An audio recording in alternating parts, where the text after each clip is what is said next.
அடுத்தவண்ட வீடியோவை களவெடுத்து நீங்கள் அப்லோட் பண்ணி லீகலாக ஒரு நாளைக்கு $200 ஏர்ன் பண்ணலாம்னு சொன்னால் உங்களால் நம்ப எழுதா? S, 100% possible. இதோட பேர் தான் கண்டென்ட் கிளிப்பிங். நான் சொல்கிறது லீகலாக நீங்கள் மணி மேக் பண்ணலாம். அது விஷயம் தான் கதைக்க போகிறேன். இல்லீகலாக நிறைய பேர் எந்த வீடியோவெல்லாம் டெவலப் பண்ணி எந்த பேரில் நிறைய அக்கௌண்ட் க்ரியேட் பண்ணி ஆக்களை கண்டெக்ட் பண்ணி, அதாவது எந்த ஃபாலோவர்ஸை கண்டெக்ட் பண்ணி ஸ்கேம் பண்ணிட்டீங்க. அதே மாதிரி நிறைய கண்டென்ட் க்ரியேட்டர்ஸுக்கு அதே மாதிரி செஞ்சிட்டீங்க. ஆனால் அதெல்லாம் இல்லீகல். அதை சொல்லலை. லீகலாக இன்னொரு கண்டென்ட் க்ரியேட்டர் வீடியோவை நீங்கள் உங்களோட பிளாட்ஃபார்மில், உங்களோட டிக்டாக்ல, இன்ஸ்டாகிராமில், உங்களோட யூடியூப் ஷார்ட்ஸ்லன்னு சொல்லி நீங்கள் இன்னொரு ஆள்ற வீடியோவை நீங்கள் மொத்த காட்ட தேவையில்ல, நீங்கள் வீடியோ க்ரியேட் பண்ண தேவையில்ல, நீங்கள் ஸ்கிரிப்ட் எழுத தேவையில்ல, எதுவுமே செய்ய தேவையில்ல. இன்னொரு ஆள்ற வீடியோவை எடுக்கிற, நீங்கள் அப்லோட் பண்ணுற, நீங்கள் ஜென்ரேட் பண்ணுற வியூஸுக்கு ஏற்ற மாதிரி உங்களால் மணி மேக் பண்ணிடலாம். அந்த மணி பார்த்தீங்கன்னு சொன்னால் இந்த டிக்டாக்கோ, இன்ஸ்டாகிராமோ, யூடியூபோ தர தேவையில்ல. அந்த கண்டென்ட் க்ரியேட்டரே உங்களுக்கு தருவேன்னு சொன்னால் உங்களால் நம்ப எழுதா? எஸ், அதோட விஷயம் தான் நம்ம பார்க்க போகிறோம். இதில் பார்த்தீங்கன்னு சொன்னால் 1000 வியூஸுக்கு $1 இருந்து மேக்ஸிமம் $50 to $100 வரையும் ஜஸ்ட் 1000 வியூஸுக்கு நீங்கள் ஏர்ன் பண்ணலாம். இது பார்த்தீங்கன்னு சொன்னால் இது உங்களோட வீடியோவில் அடுத்தாக்கள வீடியோ எடுத்து போடுறது தான். நீங்கள் எத்தனை 1000 வீடியோ வேணுனாலும் ஒரு நாளைக்கு அப்லோட் பண்ணலாம். சில கண்டென்ட் கிரியேட்டர்ஸோ சில பிராண்ட்ஸோ உங்களுக்கு ஒரு வீடியோ, அதாவது ஒவ்வொரு 1000 வியூஸுக்கும் 1000, அதாவது $1 மாதிரி தருவாங்க. சில சைவர்ஸ் $1 தருவாங்க. அநேகமாக நார்மல் ஆவரேஜாக $1 தருவாங்க. ஆனால் சில கண்டென்ட் கிரியேட்டர்ஸ் பார்த்தீங்கன்னு சொன்னால் நீங்கள் போடுற, அதாவது அவங்களோட வீடியோ எடுத்து நீங்கள் உங்களோட பிளாட்ஃபார்மில் அப்லோட் பண்ணுறதுக்கு 5, 10 ஒவ்வொரு 1000 வியூஸுங்க. சில கண்டென்ட் கிரியேட்டர்ஸ் இல்லாட்டி சில பிராண்ட்ஸ் பார்த்தீங்கன்னு சொன்னால் $50 கொடுத்துருவாங்க. $50ங்கிறது ஸ்ரீலங்கன் மணிக்கு எவ்வளோ? 15,000 ரூபீஸ், ரைட்? நீங்கள் ஒரு கண்டென்ட் கிரியேட்டரையோ இல்லாட்டி ஒரு பிராண்ட் வீடியோ எடுத்து நீங்கள் டிக்டாக்ல அப்லோட் பண்ணுறீங்க. அந்த டிக்டாக் வீடியோக்கு டிக்டாக்ல பார்த்தீங்கன்னு சொன்னால் உங்களுக்கு ஆல்ரெடி ஃபாலோவர்ஸ் இருந்தால் தான் வியூஸ் பவுண்ட் இல்லை. டிக்டாக் அல்கோரிதம் பார்த்தீங்கன்னு சொன்னால் இன்ட்ரெஸ்ட் பேஸ்ட் அல்கோரிதம். இதை தான் மற்ற பிளாட்ஃபார்ம்களும் இப்போ இன்ஸ்டாகிராமில் ரீல்ஸ், யூடியூப் ஸ்டோர்ஸ் எல்லாம் இப்போ காப்பி பண்ணியிருக்காங்க.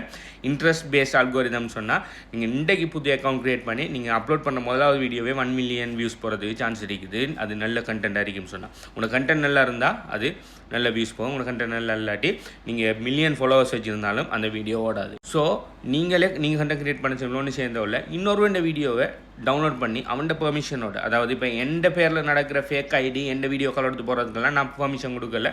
அவனுக்கு கள்ள வேலை செய்கிறானுங்க, அது இல்லீகல். ஆனால் லீகலாகவே அவங்களே கண்டென்ட் கிரியேட்டர்ஸே இந்த வீடியோவை நீங்கள் அப்லோட் பண்ணுங்கன்னு சொல்லி அவங்க தருவாங்க. அதை நீங்கள் அப்லோட் பண்ணுறதுக்கு அவங்க பணமும் தராங்க. உங்களுக்கு யோசனை வரும், ஏன் கண்டென்ட் கிரியேட்டர்ஸ் எல்லாம் அவங்க கண்டென்ட் கிரியேட் பண்ணி அவங்க மணி மேக் பண்ணாமல் ஏன் நம்மளை அப்லோட் பண்ண சொல்லி நம்மளுக்கு பணம் தராங்கன்னு சொல்லி நீங்கள் யோசிக்கலாம். அநேகமான கண்டென்ட் கிரியேட்டர்ஸ் பார்த்தீங்கன்னு சொன்னால், ஒரு காலம் யூடியூப் வந்த காலத்தில் பார்த்தீங்கன்னு சொன்னால் அநேகமானங்கள் யூடியூப்பில் வீடியோஸ் போடுறது பார்த்தீங்கன்னு சொன்னால் யூடியூப்பில் இருந்து வர AdSenseலேருந்து இல்லாட்டி அந்த பிளாட்ஃபார்மிலேருந்து வர பணத்துக்காக தான் வீடியோஸ் போடுவாங்க. ஆனால் இந்த டிக்டாக், இந்த இன்ஸ்டாகிராம்லாம் கண்டென்ட் கிரியேட்டர்ஸுக்கு பணம் கொடுக்க மாட்டாங்க. இருந்தும் கண்டென்ட் கிரியேட்டர்ஸ் எல்லாம் வீடியோஸ் போட்டு இருக்கிறதுக்குரிய காரணம் என்னன்னு சொன்னால், அவங்க அந்த கண்டென்ட்டுக்கு பின்னால் அவங்க ஒரு பிஸ்னஸ் வச்சுருப்பாங்க. அப்படி இல்லாட்டி அஃபிலியேட் ப்ராடக்ட்ஸை ப்ரொமோட் பண்ணுவாங்க. அப்படி இல்லாட்டி பிராண்ட்ஸ்கள் ரீச் பண்ணி அவங்களுக்கு ப்ராடக்ட்ஸ் அனுப்பி அதை ப்ரொமோட் பண்ண சொல்லுவாங்க. பிராண்ட் டீல்ஸ் எல்லாம் அவங்களுக்கு கிடைக்கும். ஸோ ஒரு கண்டென்ட் கிரியேட்டரோ ஒரு பிராண்டுக்கு பிராண்ட் அவேர்னஸ், அப்படி இல்லாட்டி அவங்களுக்கு ரீச்சுங்கிறது முக்கியம். அவங்களுக்கு இந்த ரெண்டுமே பிராண்ட் அவேர்னஸும் ரீச்சும் முக்கியம்.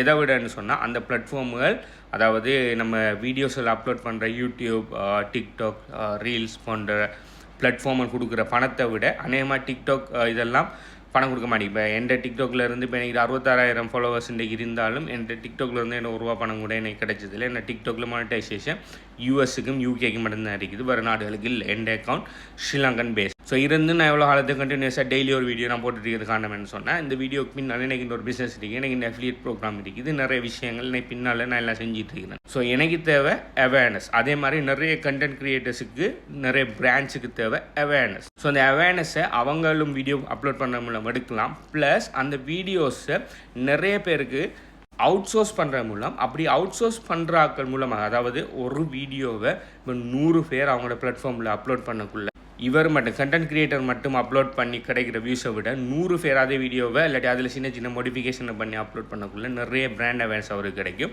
அவருக்கு நிறைய பிராண்ட் அவேர்னஸ் கிடைக்கிறதால அவருக்கு பேக்கெண்டில் சேல்ஸோ, அவருக்கு அஃபிலியேட்டோ, அவருக்கு பிராண்டிலோ வடவை அவருக்கு பின்னால் கிடைச்சிட்ருக்கு. அப்படி அந்த பிராண்டுக்கு கிடைச்சிட்ருக்கு. ரீசன்ட் சர்வே ஒன்று சொல்லுது, நார்மலாக ஹை அண்ட் பிராண்ட்ஸில் பார்த்தீங்கன்னு சொன்னால் 40 வீதமான அவங்களோட டோட்டல் அட்வர்டைஸிங் பட்ஜெட்டை பிராண்ட் அவேர்னஸுக்கு மட்டும் ஒதுக்குறாங்க. அதாவது அந்த பணத்தை அவங்க செலவிடுறதில்ல, அவங்க எந்த விதமான சேல்ஸும் எதிர்பார்க்கல, ஜஸ்ட் அவங்களோட ப்ராடக்ட்டோ இல்லாட்டி அவங்களோட பிராண்டே மக்களுக்கு போய் தெரிய வேணுங்கிறதுக்காகவே 40 வீதமான பட்ஜெட்டை ஒதுக்குறாங்க. அப்படி ஒதுக்குற பட்ஜெட்டில் ஒரு சின்ன ஒரு பீஸு தான் நீங்களும் ஏர்ன் பண்ணலாம்.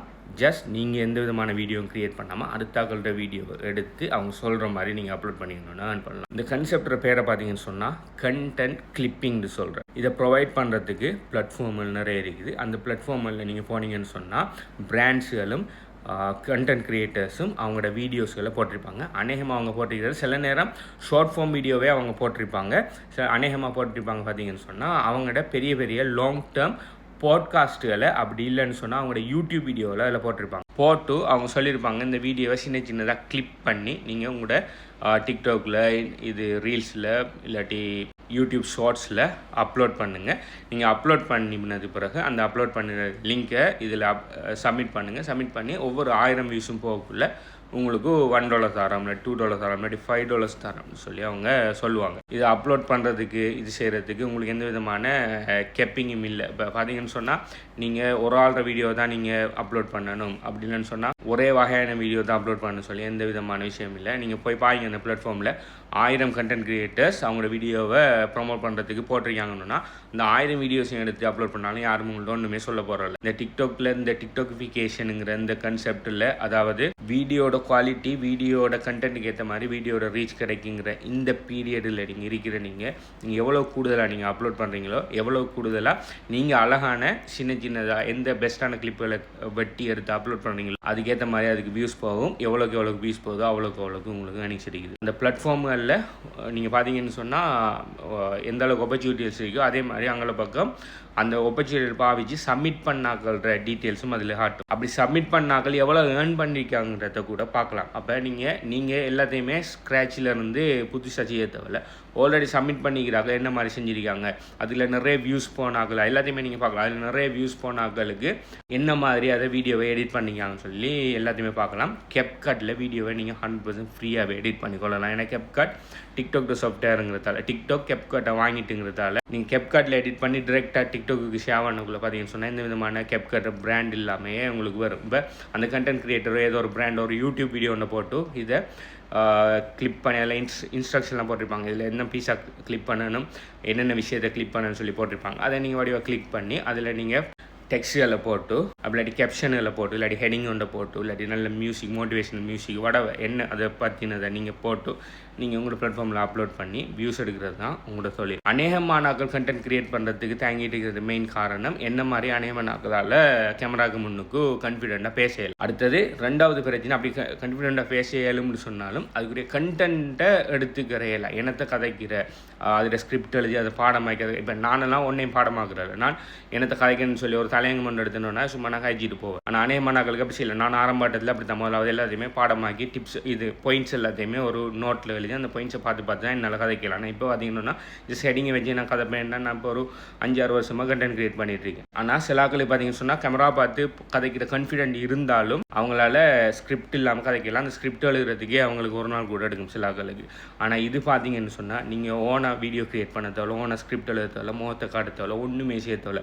அடுத்தவன் வீடியோவை எடுத்து அது சின்ன ஒரு ட்வீக் கொண்டு பண்ணி நீங்கள் அப்லோட் பண்ணீங்க போகிற வியூஸுக்கு ஏற்ற மாதிரி உங்களுக்கு காசு. ஸோ டிக்டாக்ல பார்த்தீங்கன்னு சொன்னால் அது எப்படி செய்கிறேன்னு சொல்லி டெமான்ஸ்ட்ரேஷன் பண்ண முடியாது. ஓகே, உங்களுக்கு ஸ்க்ரீன் ஷேர் பண்ணி இது எப்படி எந்தெந்த பிளாட்ஃபார்மில் இதெல்லாம் செய்யலாம், என்ன நம்ம பார்க்குற எப்படி அதை கிளிக் பண்ணது டெமான்ஸ்ட்ரேஷன் எல்லாம் செய்யலாம். ஸோ இந்த கண்டென்ட் கிளிப்பிங் மூலம் எப்படி மணி மேக் பண்ணுறங்கிற விஷயம் ப்ளஸ் யூஜிசி கண்டென்ட்டுகளை ஏஐயை வச்சு எப்படி க்ரியேட் பண்ணுற வீடியோஸ்கள் க்ரியேட் பண்ணுறது மூலம் பிராண்ட்ஸுகளுக்கு எப்படி வீடியோஸ்கள் செஞ்சு கொடுக்குற மூலம் மணி மேக் பண்ணுற plus crypto currency plus affiliate marketing sell your skill போன்ற எல்லா விஷயத்தையுமே கம்பைன் பண்ணி ஒரு கம்யூனிட்டி ஒன்று நான் க்ரியேட் பண்ணிட்டு இருக்கிறேன். அந்த கம்யூனிட்டியில் ஸ்டெப் பை ஸ்டெப்பாக எல்லாத்தோட டீட்டெயில்ஸும் இருக்குது. அந்த கம்யூனிட்டியோட டீட்டெயில்ஸ் வேணும்னு சொன்னால் நீங்கள் இந்த வீடியோ பார்க்குற டைமுக்கு இந்த வீடியோக்கு எத்தனை லைக்ஸ் இருங்கிறத கீழே கமெண்ட் பண்ணுங்கள். அந்த கம்யூனிட்டி எங்கே எடுக்கலாங்கிற மேலதிக டீட்டெயில்ஸை நான் உங்களுக்கு தரேன். இந்த விஷயத்தை நீங்கள் ஆல்ரெடி கேள்விப்பட்டீங்களா, இல்லை இப்போ தான் இந்த விஷயத்தை கேள்விப்பட்டீங்களா, அப்படி இல்லாட்டி இது ஆல்ரெடி இதில் எக்ஸ்பீரியன்ஸ் இருக்கா உங்களுக்கு என்ன வித விஷயம் இருந்தாலும் கீழே கமெண்ட்டில் தெரியப்படுதுங்க. பை.